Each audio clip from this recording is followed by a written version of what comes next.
Simula na maitatag ang Camp Colonel Bonnie Serrano dito sa Masbate, dilim ang nararanasan ng mga kawan ng Masbate Police Provincial Office dahil sa kakapusan na maposte ng ilaw sa kampo. Pagsapit pa lamang ng takip-silim ay madilim na ang paligid ng Camp Bonnie Serrano na tinutuluyan ng mga kawani ng Masbate PPO.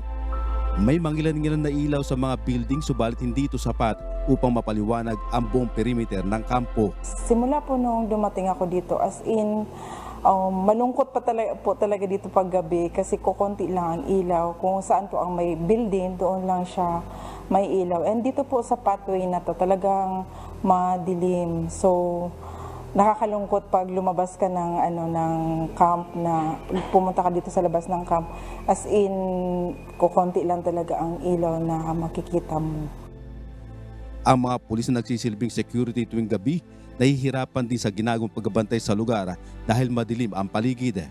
Hirap talaga pag madilim ang mahina ang visibility kasi nagre-rely lang kami dito sa mga ilaw na na naka-install. Pag lalo na kung brown out at walang power, yun talaga hirap. Kaya may mga gamit kami dito, mga flashlights pang liwanag sa mga dumadaan.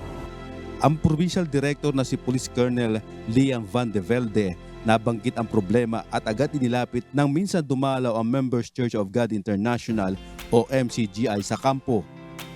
Madilim talaga dito paggabi kasi wala talagang ilaw except itong nakikita nyo na ilaw na nandito sa basketball court. Other than that, yung nasa front na lang ng ating kampo. Pero pag pumasok ka dito, ang makikitang ilaw na lang ay yung mga ilaw na nasa loob ng building.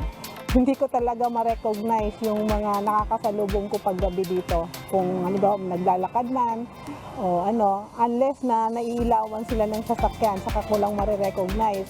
Ang matagal ng kahilingan ng mga alagad ng batas, agad naman tinugunan ng MCGI matapos ang isinagawang paglagda sa Memorandum of Understanding kasama ang PNP at UNTV.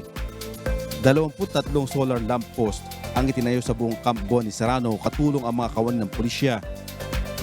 Ngayon na may ilaw na siya, makikita mo na parang naging lively yung kampo at saka kumbaga makikita mo na yung mga naka-duty talagang maayos silang nakakapag-duty dahil maliwanag na. Sa mga kapatiran po ng members of Church of God International at ang UNTV, buong puso po ako nagpapasalamat, pati na rin po ang ating mga kapulisan dito sa Masbate PPO.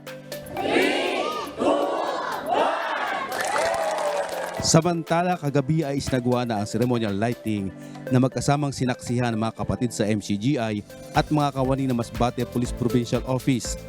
Jerry Galicia, UNTV News and Rescue. Diyos ang aming sandigan, serbisyo publiko, ang aming pinahahalagahan.